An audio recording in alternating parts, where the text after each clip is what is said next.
Right now at 11, a field trip turns deadly after a boy drowns at a popular resort. More from the scene that caused panic for dozens of students. And a massive investigation in Beacons Falls as police in hazmat gear raid a home. What we're learning about this developing situation. And a couple of showers beginning to move into Connecticut signal the arrival of even warmer, more humid air, prompting first alert weather days for tomorrow. Also for Friday, how high the heat index will go. Plus, when storms could be in the mix. Plus, if records could be challenged. A lot to cover ahead in the first alert forecast. Now on Channel 3 and streaming on WFSB Plus. This is Eyewitness News at 11. And first up for you right now at 11, a muggy spring night as we look live over Hartford. And we'll be turning up the heat for the second half of the week. In fact, we're talking about a dangerous combination of heat and humidity. And some school districts like Bristol are already making the call to dismiss early tomorrow. Chief Meteorologist Mark Dixon has been giving us the first alert for days. He is standing by with the very latest tonight. Mark. Yeah, Mark, Erin, Thursday and Friday, both first alert weather days, given the uptick in temperature in tandem with the uptick in humidity. We're talking about heat index values 95 to 100, perhaps even going over the century mark. That is certainly a dangerous combination. Could have an impact on outdoor plans. Also, if perhaps are susceptible to heat-related illnesses, that also could be a bit problematic over the next couple of days. And furthermore, we've got the potential for some strong, perhaps severe storms as well, both days. So we are tracking a couple of showers working into southwest Connecticut. Nothing too meaningful for tonight, but this is again in association with a warm front bringing the warmer, muggier air here into Connecticut. So the bus stop tomorrow morning, notably milder than the past couple of days. Temperatures close to 70 for pickup. By lunch and recess, 80s inland, close to 80 along the shoreline, and then near 90, especially inland by the time we get to the ride home tomorrow. Of course, that is the air temperature. As we make our way through the afternoon, heat index values up between 95 and 100 degrees tomorrow.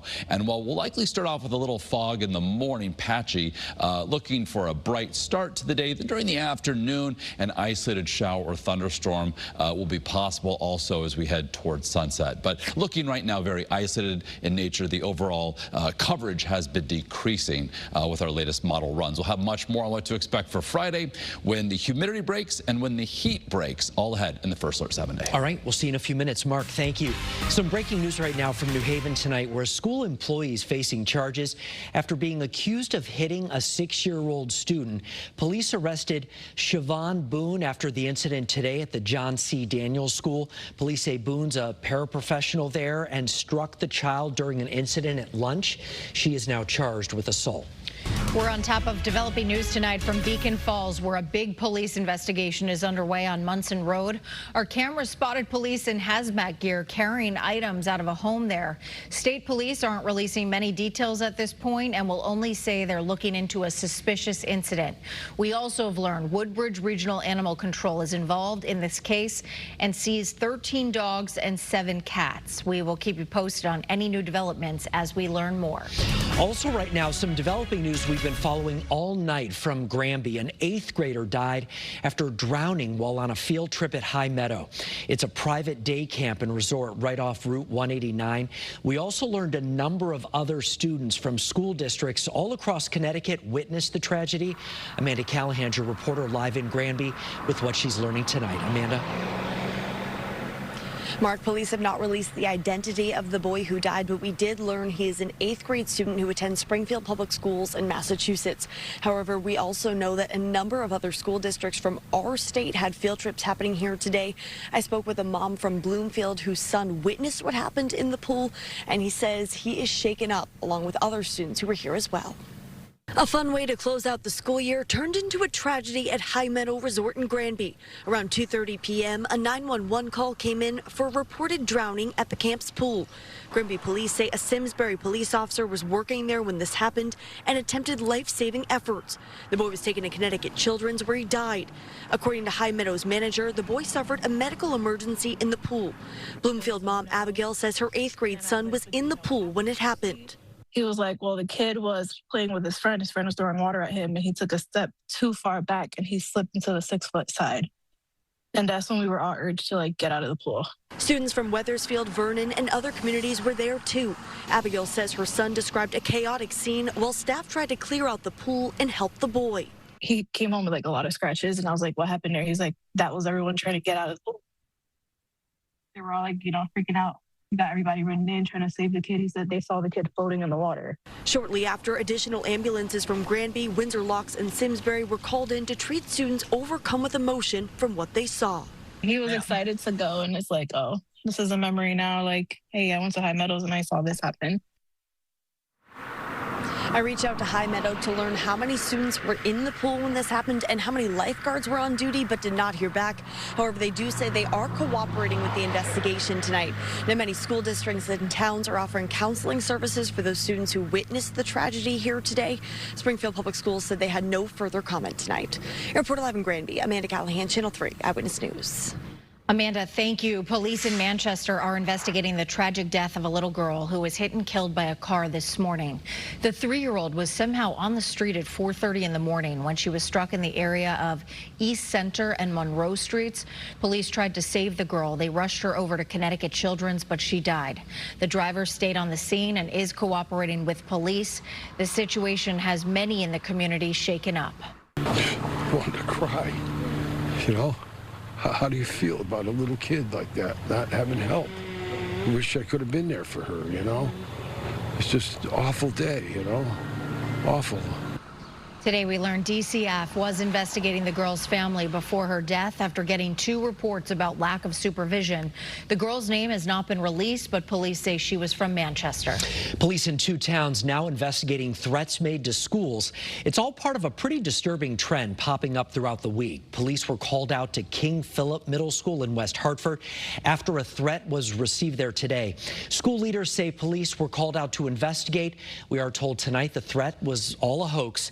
No students or staff were ever in danger. Hamden Middle School was evacuated today after a bomb threat there. Police rushed in and swept the building, but nothing was found. Investigators later determined that threat was also likely a hoax. Hamden police tell us they continue to investigate and will release additional details as they become available. The community in Winstead is mourning the loss of a local business owner. Carrie Stetson died Monday in what police are calling a case of domestic violence. She owned a popular restaurant in town. Tonight, your reporter Owen Kingsley learned more about how she helps so many. A lot of tear-filled trips to the Railway Cafe Wednesday here on Main Street. Carrie Stetson was the owner. Virtually everyone knew her. Flowers now line the outside and inside of her restaurant. I cried for a whole day, to be honest. I haven't cried like that in a long time. David Castillo was a friend of Carrie Stetson's. He says she was just an incredibly kind soul, a constant volunteer for anything that needed it, or a person to talk to for anyone who needed it. She was found dead Monday evening in her home after a domestic violence incident. Her husband, Leon Stetson, is in critical condition. She made an impact on a lot of people's lives, and obviously, this happening is the most tragic thing I've seen in Winstead ever. Her cafe was the spot for breakfast in town. Businesses all over downtown Winstead have been posting pictures online with her while she was visiting or making friends with anyone. Utter shock. I think this has just shaken up our whole community.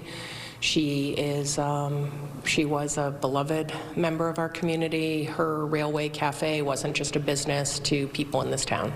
Fred Richards owns the jewelry store next door and owns the Railway Cafe building. He rented it out to Carrie, who at one point paid more than her rent to help him out. I had to do some work, put an air exchanger in there. She says, how much is that going to cost? Well, it's about $7,000. She started paying me $200 more a month than what I was asking for because she felt bad that the air exchanger was so expensive. A few other comments I heard today about Carrie. She was like everyone's mom. She was an ambassador for downtown Winstead, and I wish there were 1,000 Carrie Stetsons. Your reporter in Winstead, I'm Owen Kingsley, Channel 3 Eyewitness News. Connecticut is getting more than $2 million from FEMA to help cover the cost of fighting the Hawthorne fire. You may remember that fire broke out in October 2024 on Lamentation Mountain in Berlin. The bulk of the money is going to the Department of Energy and Environmental Protection. The town of Berlin will also get more than $140,000. Also new for you tonight, another rabies warning in the town of North Stonington. A raccoon found on Providence New London Turnpike tested positive. This is actually the second rabid animal found in that town just last week. A bat there also tested positive. Health officials now reminding everybody, do not approach any wild or stray animals. You certainly don't want to touch them. And make sure your pets are up to date on all their vaccines.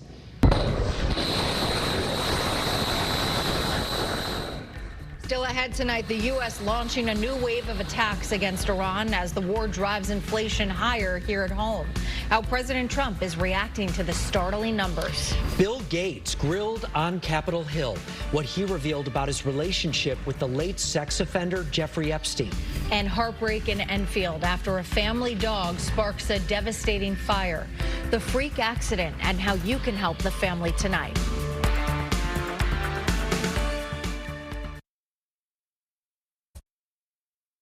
Time and Temperature, sponsored by Morgan & Morgan, America's largest injury law firm. Welcome back to Eyewitness News here at 11 tonight. For the second night in a row now, the U.S.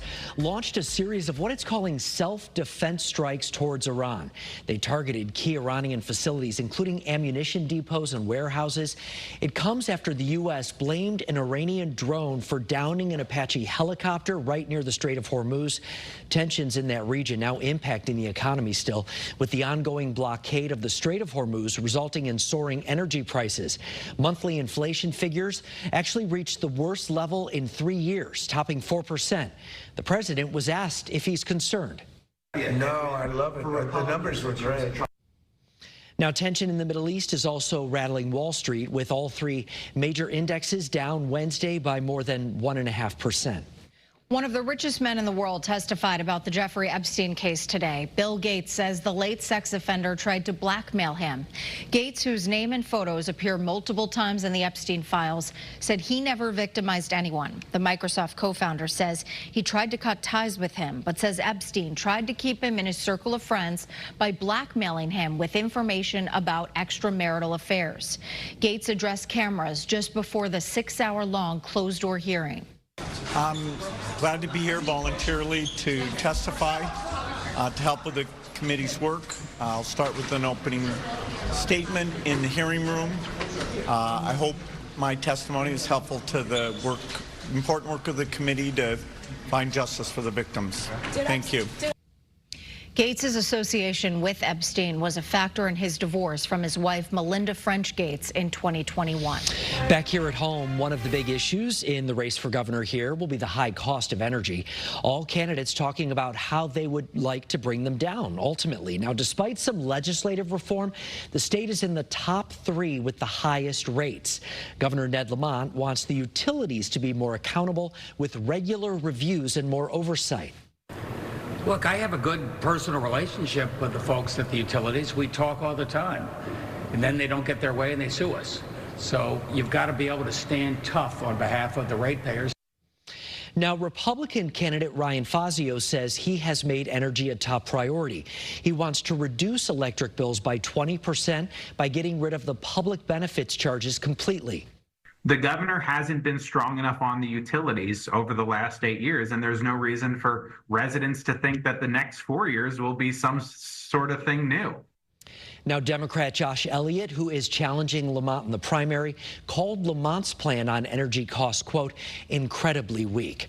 Well, a tragic story from Enfield tonight, a family pet being blamed for causing a kitchen fire that left a family without a home. Yeah, the dog accidentally turned on a burner while the family was away. And your reporter Katie Cohen explains how to make sure this does not happen to you. See flames bursting out of the windows at this home on Pryor Road in Enfield. What you don't see, it was all caused by a dog jumping on the kitchen stove inside. Enfield fire officials say it happened while no one was home on Saturday, but neighbor David Dinsdale saw the fire from next door and called 911. We're a big big neighborhood of pets, so to hear that they had lost their animals is very sad. To hear that it was possibly due to the stove is very sad. The homeowner's cat made it out safely, but all 3 dogs, including the one that started the fire and a rabbit, were killed. Fire officials say multiple birds may also have died inside. She made a comment that the dog was jumping on tables, not up onto the table, but putting his feet up on it, on the counters, and even the stove area. This type of fire is more common than you may think. Enfield firefighters have recently responded to 7 similar accidental fires, and the founder of the Bloomfield Animal Hospital, Dr. Andrea Dennis, has seen it too. There's always something that on the counter that they should not be engaged in. You always want to try to make that part of your training for dogs and cats, not allow them to do that, because I see so many come in as emergencies or have to go to an emergency hospital because of something they've gotten on the counter. Fire officials and veterinarians have the same advice. Get stove safety knob covers if you have pets or children, and keep your counters and stovetop clear. That's advice Dinsdale will take for his own dogs as his street steps up for the family who lost their home. Everyone's just rallying around the family. We're a really tight-knit community here, especially on our road. We really help each other out. There's an Enfield Summer Pops benefit concert happening next Thursday at Enfield High School to support the family and help them heal with music. It's free and open to the public, and donations will be accepted. I'm your reporter in Enfield, Katie Cohen, Channel 3 Eyewitness News. Well, check this out. A fisherman out on Nantucket reeled in a wild catch. He hooked a 9-foot great white shark. The fisherman actually tags sharks and releases them, but said this is the first great white he's ever caught, likely weighing in at more than 300 pounds. You can see they pulled it ashore. Incredible. Scientists say more of these sharks are actually migrating north. All right, it's going to get downright hot and humid here across Connecticut Thursday into Friday. It's our next big thing, prompting our first alert weather days.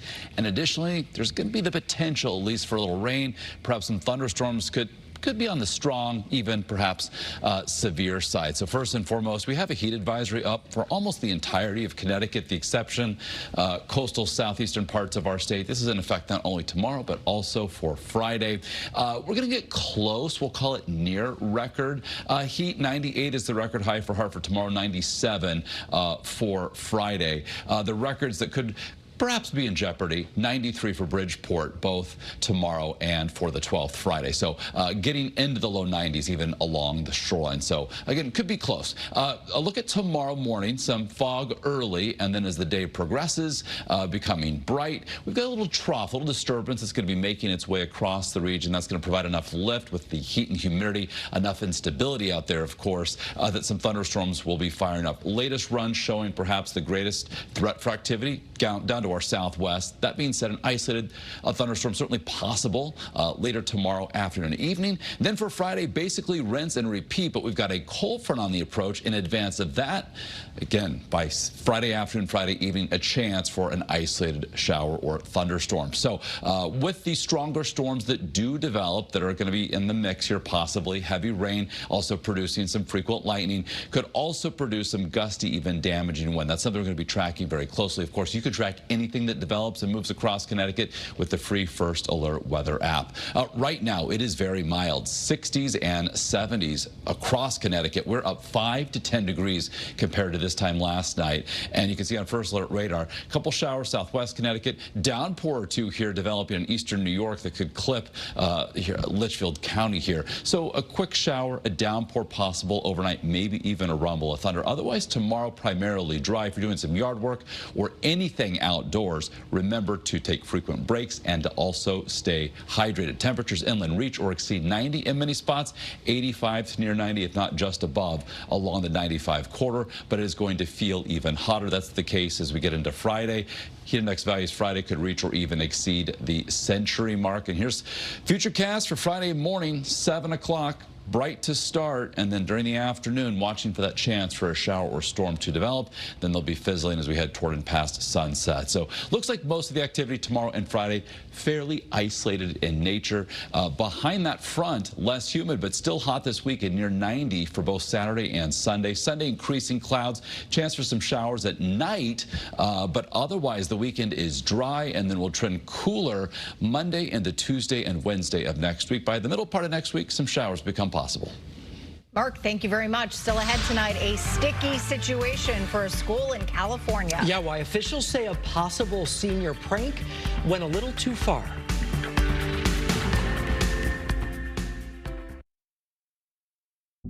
You guys are for the people. Well, you may think school recess is just time for play, but now experts are re-emphasizing that it is very important for your child's health. The American Academy of Pediatrics says recess is necessary for kids' physical and mental health and development. Teachers agree too. Several have said there are clear differences in students' behavior when they come back to class after that much-needed break. It actually helps kids focus. It helps with stamina. It helps with them listening, following directions, and doing what they have to do in the classroom. More states are mandating that recess must be part of a school day. According to the group Peaceful Playgrounds, at least 13 states have laws on the books requiring time for play. Well, a bizarre senior prank at a California high school has police investigating after someone actually glued more than 200 doors shut. It caused about $70,000 in damage here in San Diego. Students and staff arrived to find dried glue in all the keyholes. I was walking in, right? And I looked, and there was all these teachers on the floor. They had these little, I don't know what they were doing, but they were picking at the locks. The last couple of weeks of school is very busy. Teachers, students are trying to get everything together before the summer break, and it just created a big disruption. Yeah, a big mess for sure. Now, the suspect here was caught on camera. A $1,000 reward is being offered for information leading to an arrest. Still ahead tonight, the World Cup has one soccer fan making an amazing journey, all for a good cause. Details on his cross-country walk to Foxborough. All right, the higher humidity is arriving. It is here to stay through at least Friday. Some good news for the weekend. The humidity will be breaking. Mostly sunny Saturday, highs in the upper 80s to near 90. So certainly a nice, comfortably warm start to the weekend. Basically expecting more of the same for Sunday, 85 to 90 with increasing cloudiness and the chance for some showers at night with a cold front that will bring a break from the heat as we head into next week.